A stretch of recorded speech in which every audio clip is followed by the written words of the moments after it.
In this video, I'm going to talk about the 10 wealth lessons that I have learned from this book called The Science of Getting Rich. So a little background, this book was written in the 1900s. This is the foundation for personal development, and it talks about the thought and the action to our pursuit in wealth. It doesn't give you any financial advice, but it is the foundation for every single one of our personal growth. So let's dive into it. So the first thing Wallace de Wattles highlights is thinking in a certain way. And to make it very simple for you, thinking in a certain way is knowing exactly what you want and not thinking what you don't want. We go through life every single day, and there's a lot of contrast in life, and most likely things are not going the way that you want it to go through. I wanted things happen yesterday, but it's thinking and knowing that you are arriving to your end goal. Number 2, act in a certain way. How are you using your time, and are you being efficient with your time? Remember, every single action that we are taking, we are moving ourselves forward. Regardless if you see it or not, we're always moving ourselves forward. So there is this thing called the law of assumption. The law of assumption is assuming everything has been done. Every single action that you take, you are moving forward.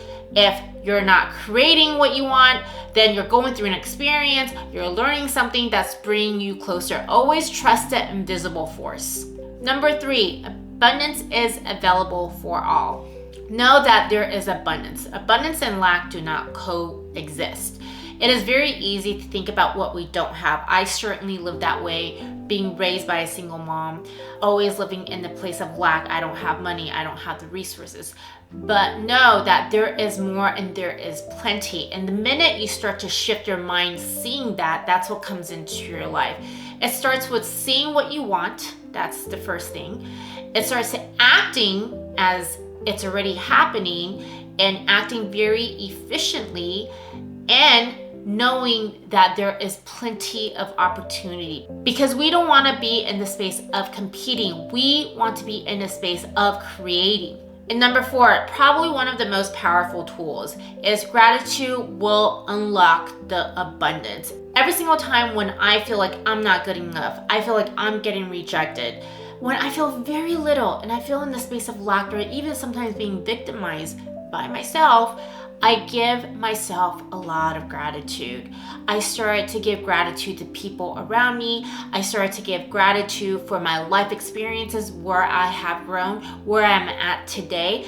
Remember, you and I, we are here for a reason. We're exactly where we need to be, but we are not meant to stay. Use gratitude has a powerful force to help you unlock the abundance. It'll shift your energy. It'll shift your vibration. Your vibration is the energy, the mindset, everything that is going on inside of you. So you feel more abundant. You feel the creative energy, and you feel the endless possibilities and opportunities out there. It is up for you and I to see it for ourselves. Number 5, creative thinking beats competitiveness. So I know it's easy to stay in the competitive mind, especially when we live in this world where there's a lot of noise.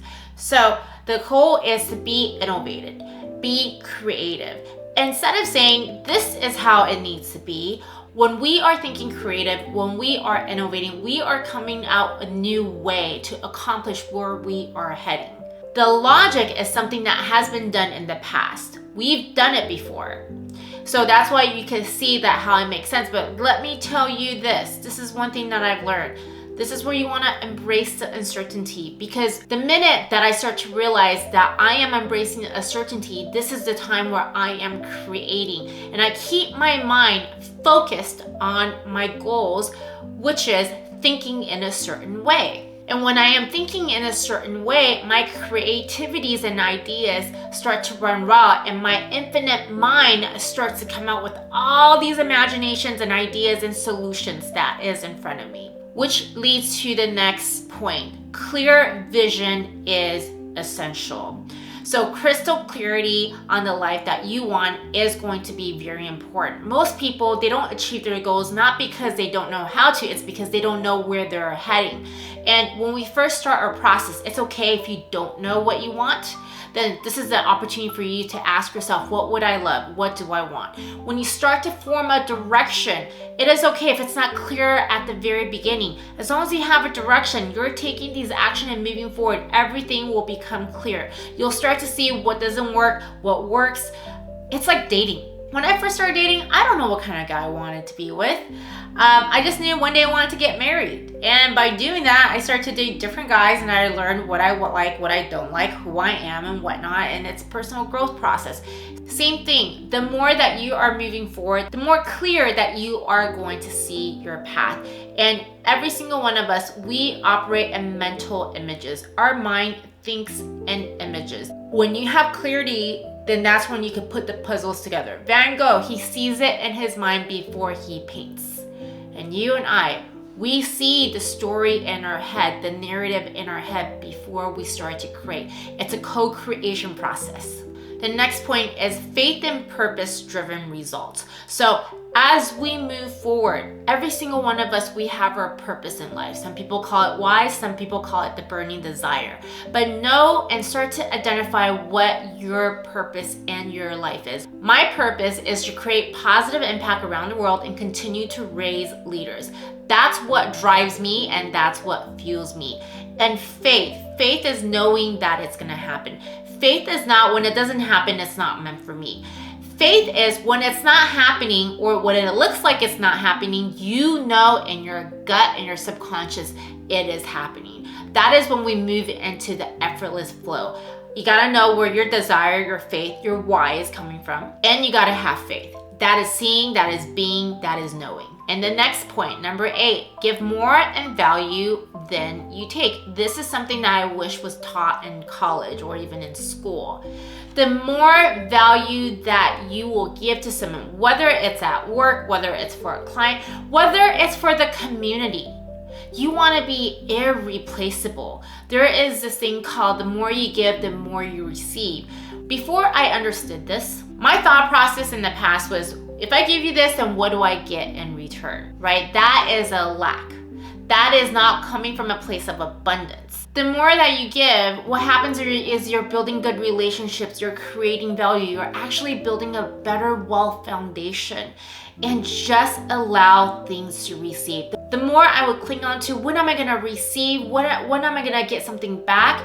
The more I feel I'm in lack and I'm in bondage. And remember, we are always thinking in a certain way. When we are focused on our goals, that is what's gonna come into our life. So we wanna be in this place to be open and willing to receive. And don't close the doors when the opportunities are right in front of you. Most people do that. I used to do that. I used to think I'm not good enough. I used to think I don't deserve this. When people wanna take me out to dinner, I said no, no, no.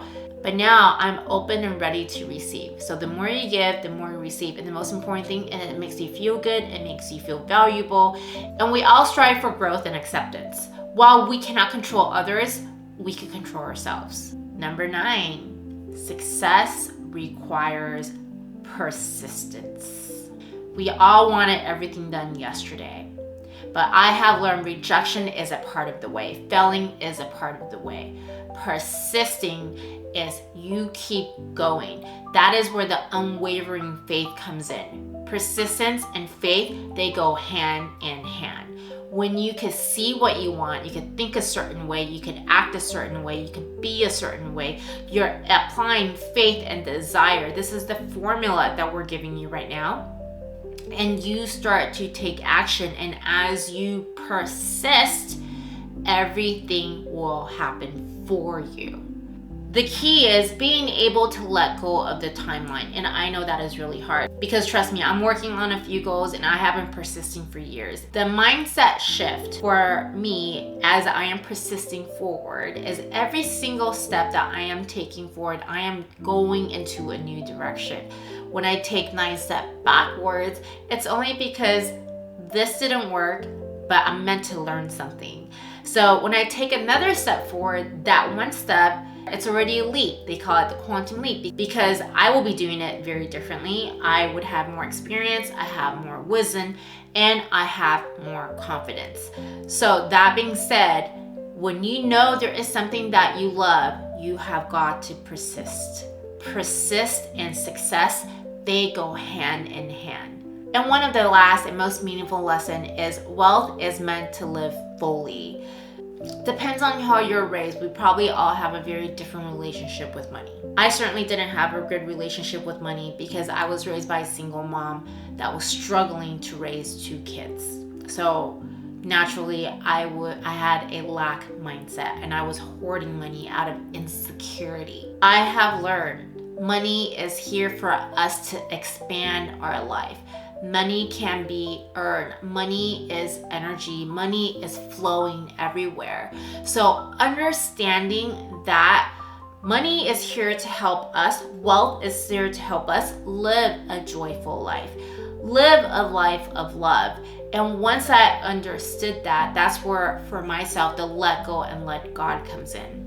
I know people who passed away and left a fortune behind and no one to inherit. And when that person was alive, he was so worried about getting married, having kids, people taking his money.